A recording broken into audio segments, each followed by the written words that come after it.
ಪ್ರಿಯ ವೀಕ್ಷಕರೇ, ನಿಮ್ಮ ಸಂತೋಷನ ಕೋಟಿ ಕೋಟಿ ನಮನಗಳು. ನಟ, ಹ್ಯಾಟ್ರಿಕ್ ಹೀರೋ, ಕರುನಾಡ ಚಕ್ರವರ್ತಿ ಡಾಕ್ಟರ್ ಶಿವರಾಜ್ ಕುಮಾರ್ ಸಾಲು ಸಾಲು ಸಿನಿಮಾಗಳಲ್ಲಿ ಅಭಿನಯಿಸ್ತಾ ಇದ್ದಾರೆ ಸ್ನೇಹಿತರೆ. ಅವ್ರದ್ದೊಂದು ಚಿತ್ರದ ಪೋಸ್ಟರ್ ಕೂಡ ರಿಲೀಸ್ ಆಯಿತು. ಅದು ತುಂಬ ವೈರಲ್ ಕೂಡ ಆಯಿತು. ವೈರಲ್ ಆದ ನಂತರ ಎಲ್ಲೆಡೆ ಚರ್ಚೆ ಶುರುವಾಯಿತು ಸ್ನೇಹಿತರೆ. ಇವರು ಮಾಡ್ತಿರುವ ಸಿನಿಮಾದ ಹೆಸರು ಗುಮ್ಮಡಿ ನರಸಯ್ಯ. ನಿಮಗೆ ಕೆಲವರಿಗೆ ಕುತೂಹಲ, ಯಾರಿದು ಗುಮ್ಮಡಿ ನರಸಯ್ಯ? ಶಿವರಾಜ್ ಕುಮಾರ್ ಯಾಕೆ ಇವ್ರ ಬಗ್ಗೆ ಸಿನಿಮಾ ಮಾಡಬೇಕು ಅಂತ ಇವತ್ತಿನ ವಿಡಿಯೋದಲ್ಲಿ ನಾನು ನಿಮಗೆ ಗುಮ್ಮಡಿ ನರಸಯ್ಯ ಬಗ್ಗೆ ತಿಳಿಸ್ಕೊಡ್ತೀನಿ ಸ್ನೇಹಿತರೆ. ಯಾಕೆಂದರೆ ನಾವೆಲ್ಲರೂ ಕೇಳಿ ತಿಳ್ಕೊಳ್ಬೇಕಾಗಿರುವಂತಹ ಕುತೂಹಲಕಾರಿ ಸ್ಟೋರಿ ಸ್ನೇಹಿತರೆ. ಮೊದಲನೇದಾಗಿ ಯಾರೆಲ್ಲ ಸಬ್ಸ್ಕ್ರೈಬ್ ಮಾಡ್ಕೊಂಡಿಲ್ಲ ತಪ್ಪದೆ ಸಬ್ಸ್ಕ್ರೈಬ್ ಮಾಡ್ಕೊಳ್ಳಿ, ಪಕ್ಕದಲ್ಲೇ ಇರೋ ಬೆಲ್ ಐಕಾನ್ನ ಕ್ಲಿಕ್ ಮಾಡಿ ಸ್ನೇಹಿತರೆ. ವರದಿಯಲ್ಲಿ ಮುಂದುವರಿಯೋಣ. ಗುಮ್ಮಡಿ ನರಸಯ್ಯ ಓದಿದ್ದು 5ನೇ ತರಗತಿ, 5 ಬಾರಿ MLA. ಸ್ನೇಹಿತರೆ, ಇವರು ಮೂಲತಃ ತೆಲಂಗಾಣದ ಖಮ್ಮಂ ಜಿಲ್ಲೆಯ ಯಲಿಂದೌ ವಿಧಾನಸಭಾ ಕ್ಷೇತ್ರದಿಂದ 5 ಬಾರಿ ಶಾಸಕರಾಗಿ ಆಯ್ಕೆಯಾಗಿದ್ದಾರೆ. ಬರೋಬ್ಬರಿ 25 ವರ್ಷಗಳ ಕಾಲ ಶಾಸಕರಾಗಿ ಸೇವೆಯನ್ನು ಸಲ್ಲಿಸಿದ್ದಾರೆ ಸ್ನೇಹಿತರೆ. ನಾವು ಯಾವಾಗಲೂ ಅಂದ್ಕೊಳ್ಳೋದು ಶಾಸಕರಾಗಬೇಕು ಅಂದರೆ ಹೆಸರಿರಬೇಕು, ದುಡ್ಡಿರಬೇಕು, ಎಜುಕೇಷನ್ ಇರಬೇಕು, ಬಲಾಢ್ಯತೆ ಇರಬೇಕು ಅಂತ ಸ್ನೇಹಿತರೆ. ಆದರೆ ಗುಮ್ಮಡಿ ನರಸಯ್ಯ ಅವರು ಮೊದಲ ಬಾರಿಗೆ 1978ರಲ್ಲಿ ರಾಜಕೀಯ ಪ್ರವೇಶವನ್ನು ಮಾಡ್ತಾರೆ. ಅವರು ತೇಕುಲಪಲ್ಲಿ ಅನ್ನೋ ಸಣ್ಣ ಹಳ್ಳಿಗೆ ವಿಲೇಜ್ ಹೆಡ್ ಪರ್ಸನ್ ಆಗಿ ಆಯ್ಕೆಯಾಗ್ತಾರೆ ಸ್ನೇಹಿತರೆ.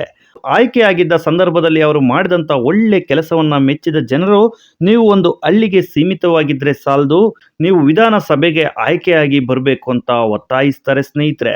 ಆಗ ಅವರು ಒಂದು CPI ಪಕ್ಷದ ಜೊತೆ ಗುರುತಿಸ್ಕೊಳ್ತಾರೆ.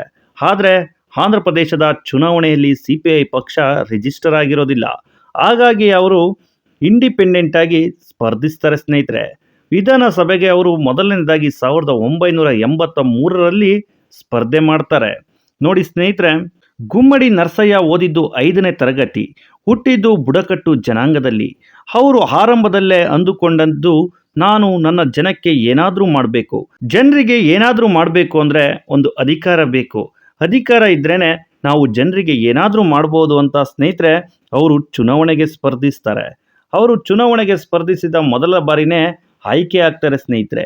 ಅದಾದ ಮೇಲೆ ಅವರು ನಿರಂತರವಾಗಿ 5 ಬಾರಿ ಗೆಲ್ತಾರೆ. 2009ರವರೆಗೆ ಯಲಂದೂ ವಿಧಾನಸಭಾ ಕ್ಷೇತ್ರದಲ್ಲಿ CPI ಪಕ್ಷದಿಂದ ಶಾಸಕರಾಗಿ ಆಯ್ಕೆಯಾಗಿ ಬರ್ತಾರೆ ಸ್ನೇಹಿತರೆ. ಅವರು ಮೊದಲ ಬಾರಿ ಗೆದ್ದಿದ್ದಾಗ ತನ್ನ ಹಳ್ಳಿಯಿಂದ ವಿಧಾನಸಭೆಗೆ ನಡೆದುಕೊಂಡೇ ಬರ್ತಿರ್ತಾರೆ. ಅವ್ರ ಹತ್ರ ಒಂದು ಚಿಕ್ಕ ಸೈಕಲ್ ಕೂಡ ಇರೋದಿಲ್ಲ ಸ್ನೇಹಿತರೆ. ಅದಾದ ನಂತರ ಅವ್ರಿಗೆ ಅನಿಸುತ್ತೆ, ನಾನು ಜನಗಳಿಗೆ ತಲುಪಬೇಕು, ಓಡಾಡಬೇಕು ಅಂದರೆ ಒಂದು ವೆಹಿಕಲ್ ಬೇಕಾಗತ್ತೆ ಅಂತೇಳಿ ಒಂದು ಸೈಕಲ್ನ ತೆಗೆದುಕೊಳ್ತಾರೆ. ಆ ಸೈಕಲ್ ಮೂಲಕ ಎಲ್ಲ ವಿಧಾನಸಭಾ ಕ್ಷೇತ್ರದ ಹಳ್ಳಿಗಳಿಗೆ ಹೋಗ್ತಾರೆ. ಜನರುಗಳನ್ನ ಕಷ್ಟಗಳನ್ನು ಕೇಳ್ಕೊಳ್ತಾರೆ. ಪ್ರತಿಯೊಂದು ಕಷ್ಟಗಳನ್ನು ಕೇಳಿ ಬಗೆಹರಿಸುವತ್ತ ಗಮನ ಹರಿಸ್ತಾರೆ ಸ್ನೇಹಿತರೆ. ಆದರೆ ಇವರು ಯಾವುದೇ ಬಂಗ್ಲೆಯನ್ನು ಕಟ್ಕೊಂಡಿಲ್ಲ, ಹಣವನ್ನು ಮಾಡಿಲ್ಲ, ಭ್ರಷ್ಟಾಚಾರವನ್ನು ಮಾಡಿಲ್ಲ. ಶಾಸಕರಿಗೆ ಕೊಡುವಂಥ ಸಣ್ಣ ಕ್ವಾರ್ಟರ್ಸ್ನಲ್ಲೇ ಜೀವನ ಮಾಡಿದವರು ಸ್ನೇಹಿತರೆ. ಯಾವುದೇ ರೀತಿ ಐಷಾರಾಮಿ ಕಾರುಗಳಲ್ಲಿ ಓಡಾಡಲಿಲ್ಲ, ಬಾಡಿ ಗಾರ್ಡ್ಗಳನ್ನು ಕೂಡ ಇಟ್ಕೊಳ್ಳಿಲ್ಲ. ಶಾಸಕರಾಗಿ ಇದ್ದಂಥ ಸಮಯದಲ್ಲಿ ಎಷ್ಟು ಜನಸಾಮಾನ್ಯರಂತೆ ಬದುಕಬೇಕೋ ಅಷ್ಟು ಜನಸಾಮಾನ್ಯರಂತೆ ಜೀವನ ಮಾಡಿದವರು ಸ್ನೇಹಿತರೆ. ಕೊನೆಯ ಚುನಾವಣೆಯಷ್ಟೊತ್ತಿಗೆ ಇವರ ಬಳಿ ಇದ್ದಿದ್ದು 4 ಲಕ್ಷ ರೂಪಾಯಿ ಸ್ನೇಹಿತರೆ. ಆದರೆ ಇವರ ಸಾಲ ಇದ್ದಿದ್ದು 5 ಲಕ್ಷ ರೂಪಾಯಿಗಳು. ಗುಮ್ಮಡಿ ನರಸಯ್ಯ ಇವರು ಸರಳ ಜೀವನವನ್ನು ಸಾಗಿಸಿದ್ದು ಅಷ್ಟೇ ಅಲ್ಲ, ಇವರು ಬುಡಕಟ್ಟು ಜನಾಂಗಕ್ಕೆ ಎಷ್ಟು ಸಹಾಯವನ್ನು ಮಾಡಲಿಕ್ಕಾಗುತ್ತೋ ಅಷ್ಟು ಸಹಾಯವನ್ನು ಮಾಡಿದರು ಸ್ನೇಹಿತರೆ.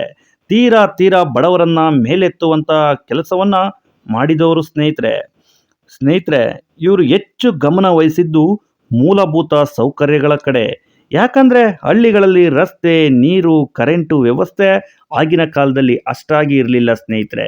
ಇವರು ಪ್ರತಿ ಹಳ್ಳಿಗೂ ನೀರು, ಕರೆಂಟಿನ ವ್ಯವಸ್ಥೆ, ರಸ್ತೆ ವ್ಯವಸ್ಥೆಯನ್ನು ಮಾಡಲಿಕ್ಕೆ ಆದಷ್ಟು ಪ್ರಯತ್ನವನ್ನು ಪಟ್ಟು ಅಭಿವೃದ್ಧಿ ಕೆಲಸಗಳನ್ನು ಮಾಡಿದಂಥವ್ರು ಸ್ನೇಹಿತರೆ. ಸರಳ ಜೀವನಕ್ಕೆ ಹೆಸರಾದಂಥವರು ಗುಮ್ಮಡಿ ನರಸಯ್ಯ ಸ್ನೇಹಿತರೆ. 2009ರಷ್ಟೊತ್ತಿಗೆ ಬದಲಾದ ರಾಜಕೀಯ ಜೀವನ, ಬದಲಾದ ಜನಗಳು ಇವರನ್ನ ಚುನಾವಣೆಯಲ್ಲಿ ಸೋಲುವಂತೆ ಮಾಡುತ್ತೆ ಸ್ನೇಹಿತರೆ. ನಿಮಗೆ ಗೊತ್ತು, ಯಾಕಂದರೆ ರಾಜಕೀಯ 2009 ವರ್ಷತ್ತಿಗೆ ಬಲಾಢ್ಯರನ್ನ, ಹಣ ಇರುವಂಥವ್ರನ್ನ ನೋಡಲಿಕ್ಕೆ ಶುರು ಮಾಡ್ತು. ಜನರು ಕೂಡ ಬದಲಾದರು ಸ್ನೇಹಿತರೆ. ಒಳ್ಳೊಳ್ಳೆ ವ್ಯಕ್ತಿಗಳನ್ನು ಆರಿಸೋದನ್ನು ಬಿಟ್ಟು ಬಲಾಢ್ಯರನ್ನ, ಹಣ ಇರುವಂಥವ್ರನ್ನ ಆಯ್ಕೆ ಮಾಡೋ ಕಡೆ ಜನ ಗಮನ ಹರಿಸಿದ್ರು ಸ್ನೇಹಿತರೆ. ಈ ಮನುಷ್ಯ ಈಗಲೂ ಸೈಕಲಲ್ಲೇ ಓಡಾಡ್ತಾರೆ. ಈಗಲೂ ವಾಸ ಮಾಡ್ತಾ ಇರೋದು ಒಂದು ಚಿಕ್ಕ ಮನೆಯಲ್ಲಿ ಸ್ನೇಹಿತರೆ. ಇಂತಹ ಒಬ್ಬ ಸೇವಕರು ಸಿಗೋದು ತೀರಾ ಕಡಿಮೆ.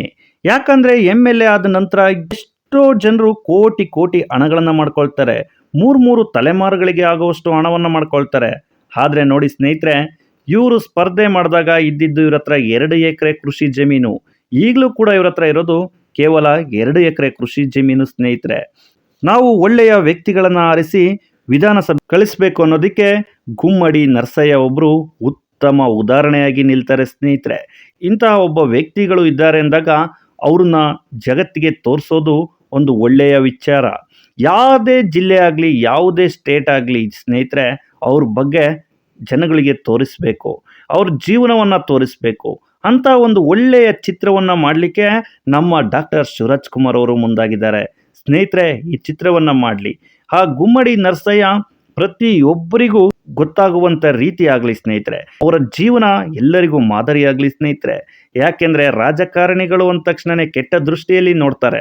ಆದರೆ ಕೆಲವರು ಎಷ್ಟು ಒಳ್ಳೆಯ ಕೆಲಸಗಳನ್ನು ಮಾಡಿ ಇವತ್ತಿಗೂ ಕಷ್ಟದ ಜೀವನವನ್ನು ಸಾಗಿಸ್ತಿದ್ದಾರೆ ಅನ್ನೋದಕ್ಕೆ ಗುಮ್ಮಡಿ ನರಸಯ್ಯ ಒಬ್ಬರು ಉತ್ತಮ ಉದಾಹರಣೆಯಾಗಿ ಮೊದಲ ಸಾಲಿನಲ್ಲಿ ನಿಲ್ತಾರೆ ಸ್ನೇಹಿತರೆ. ಆಂಧ್ರ ಪ್ರದೇಶ ಅಷ್ಟೇ ಅಲ್ಲ, ಇಡೀ ಭಾರತವೇ ನೆನಪಿನಲ್ಲಿ ಇಟ್ಟುಕೊಳ್ಳುವಂತಹ ಕೆಲಸವನ್ನು ಮಾಡಿದವರು ಈ ಗುಮ್ಮಡಿ ನರಸಯ್ಯ. 5 ಬಾರಿ ಗೆದ್ರೂ ಒಂದು ಸರಳ ಜೀವನವನ್ನು ಸಾಗಿಸ್ತಿದ್ದಾರೆ ಅಂದರೆ ನಮಗೆಲ್ಲ ಆದರ್ಶ ವ್ಯಕ್ತಿನೇ ಅಲ್ವಾ ಸ್ನೇಹಿತರೆ. ಗುಮ್ಮಡಿ ನರಸಯ್ಯ ಅನ್ನೋ ಇಂಥ ವ್ಯಕ್ತಿಯ ಬಗ್ಗೆ ಡಾಕ್ಟರ್ ಶಿವರಾಜ್ ಕುಮಾರ್ ಅವರು ಒಂದು ಚಿತ್ರವನ್ನು ಮಾಡ್ತಿದ್ದಾರೆ. ಅದರ ಪೋಸ್ಟರ್ ಕೂಡ ರಿಲೀಸ್ ಆಗಿದೆ. ಹೆಗಲ ಮೇಲೆ ಒಂದು ಬ್ಯಾಗನ್ನು ಹಾಕ್ಕೊಂಡು ಸೈಕಲ್ ತಳ್ಳುವ ದೃಶ್ಯ ಈ ಪೋಸ್ಟರ್ನಲ್ಲಿ ರಿಲೀಸ್ ಆಗಿದೆ ಸ್ನೇಹಿತರೆ. ಈ ಒಂದು ಸ್ಟೋರಿ ನಿಮಗೆ ಇಷ್ಟವಾಗಿದ್ದರೆ ತಪ್ಪದೆ ಸಬ್ಸ್ಕ್ರೈಬ್ ಮಾಡ್ಕೊಳ್ಳಿ, ಹೆಚ್ಚೆಚ್ಚು ಜನರಿಗೆ ಶೇರ್ ಮಾಡಿ ಸ್ನೇಹಿತರೆ. ನೀವು ಸಬ್ಸ್ಕ್ರೈಬ್ ಮಾಡೋದ್ರಿಂದಲೇ ನಮಗೆ ಹೆಚ್ಚು ವಿಡಿಯೋ ಮಾಡಲಿಕ್ಕೆ ಸ್ಫೂರ್ತಿ ಆಗುತ್ತೆ ಅಂತ ಹೇಳ್ತಾ ಈ ನನ್ನ ವಿಡಿಯೋನ ಮುಗಿಸ್ತಿದ್ದೇನೆ.